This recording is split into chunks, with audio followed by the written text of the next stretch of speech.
howlgalkan shaqo ee TV-ga qaranka Soomaaliland uu ku tagay deegaanka Gudmo Biyacaas ee gobolka Sanaag ayaa mid ugu kurgalayay daahana kaga qaadayeen xaaladda iyo nolosha dhabta ah ee deegaankaasi taala degmada Gudmo Biyacaas oo kamid ah degmooyinkii uu magacaabay madaxweynaha Jamhuuriyadda Soomaaliland Mudane Axmed Maxamed Maxamuud Silaanyo ayaa ah degmo taariikhi ah isla markaasina ay ku duugan yihiin xadaarad iyo ilbaxnimo u gooni ah oo ay kaga duwan yihiin guud ahaanba deegaamada gobolka Sanaag ama guud ahaanba Soomaaliland bulshada ku dhaqan deegaankani Gudmo Biyacaas waa kuwo qof waliba uu ka soo baxo nolol maalmeedkiisa kala socodka hawlaha dadka Gudmo Biyacaas ku nool ama bulshada ku dhaqan deegaankaasi Gudmo Biyacaas ayaa koobsada isla markaasina ku xidhan dhinacyo badan sida gurida iyo safaynta fareenka iyo xabkaha xoolaha nool beeraha iyo dalxiiska oo isagu ah kan kaliya si naxariis badan indhahaaga ay ugu raaxaysanayaan markaad goobahaasi tagto ee aad halacsato waana kan maayarka degmada Gudmo Biyacaas oo arrimahaasi si kooban uga faaloonaya degmadan wax la yiraahdo Gudmo Biyacaas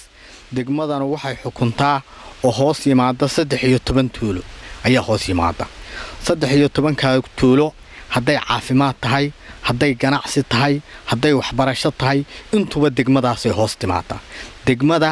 dad fara badan ayaa ku nool dadkaas waa isku dad waa isku maslaxad waa isku dan waa dad isku hadafa waa dad meel ka soo wada jeesan kara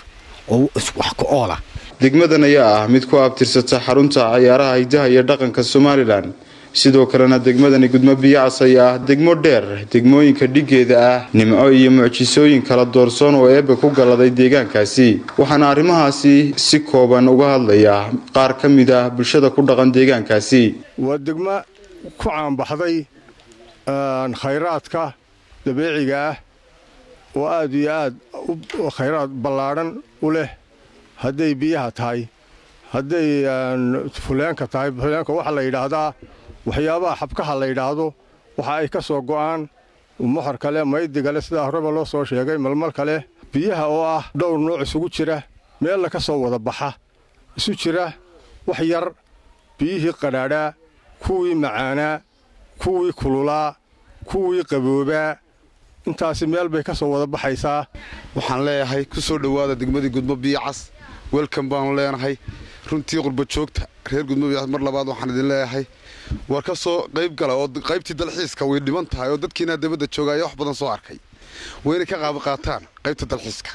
waxaanu ka rajaynaynaa maamulku inuu yimaado maamulka hadduu yimaadana dee dhaqaalihii ka soo baxayay ee ku dhacayay Boosaaso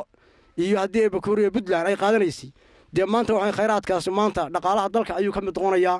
annaguna insha Allah waxaanu rajaynaynaa in maamulkiisu degdeg noogu yimaado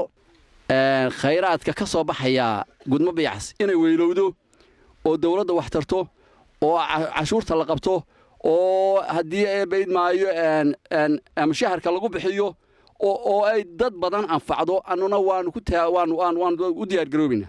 nabadgelyada deegaankani Gudmo Biyacaas iyo dhamaanba deegaamada kala gadisanaya xukunto ayaa ah mid ammaankeedu aad u adag yahay iyadoo aan lahayn wax saldhig booliis ah taasi oo ay markaasi guud ahaanba bulshada ku dhaqan deegaankaasi ay si adag mas'uul uga yihiin isla markaasina gacanta ugu hayaan nabadgelyada ka jirta deegaankaasi tan iyo markii loo magacaabay Gudmo Biyacaas degmo buuxda waxaa si istaba joog uga hirgeliyay baraha fudud iyo kaabayaasha arrimaha bulshada sida xarunta caafimaadka gargaarka degdega ah ee MCH-ka guriga xarumaha waxbarashada maadiga ah iyo tan diiniga ahba iyo sidoo kale goobo kale bulshada guud ahaan ku dhaqan deegaankaasi degmada Gudmo Biyacaas ayaa si ballaaran u soo dhaweeyay cid kasto xarumahaasi gacan ka geysatay ama bahir gelisay qabadka Soomaaliland ay maanta qabatay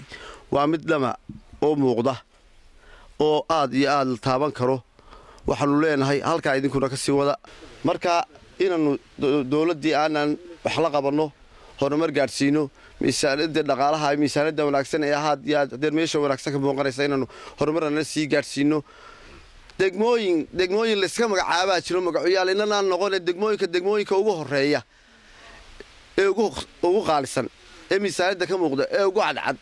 xaq cod ha noqoto xaq dhaqaale ha noqoto xaq muwaadinimo ha noqoto xaq soo dhaweyneed ha noqoto ayaanu doonaynaa beelu sahan bay dirteen sadcaal badan buu maqnaa saqdi xalay buu u yimi salaadii baa la raray saraar dooglaa la furay barwaaqadu waa mid siman seeraha baxay baanu naal safkana kulmiyaanu nahay siilaanyona waa u madax haddii beri layna siray oo 80 la sheegi jiray maantaan samirkeenni iyo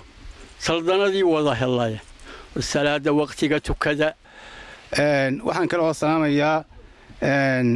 TV-ga qaranka oo si fiican runtii waqtina siiyay isagoo masaafo dheer noogu soo maray noo yimi taasoo aan mutasan qarash aan nagu joogin taan aad baan salaamaya waxaan kale oo salaamayaa Cabdiraxmaan Yuusuf Arsan oo hawl shaqaranka qayb libaax ka qaatay waxa qabiil tara waxa ma taraan laakiin waxa wata qaranka wada waxa aad laakiin ugu sii daran oo baahiyaha iyaga kuwa koowaad noo MC xanaan ahaan in aanu helo MC ambulance gaari ambulance oo aanu xaaladda complicated-ka ah ee adkaata Cabdiraxmaan Ismaaciil Saciid TV-ga qaranka Soomaaliland degmada Gudmo Biyo Cas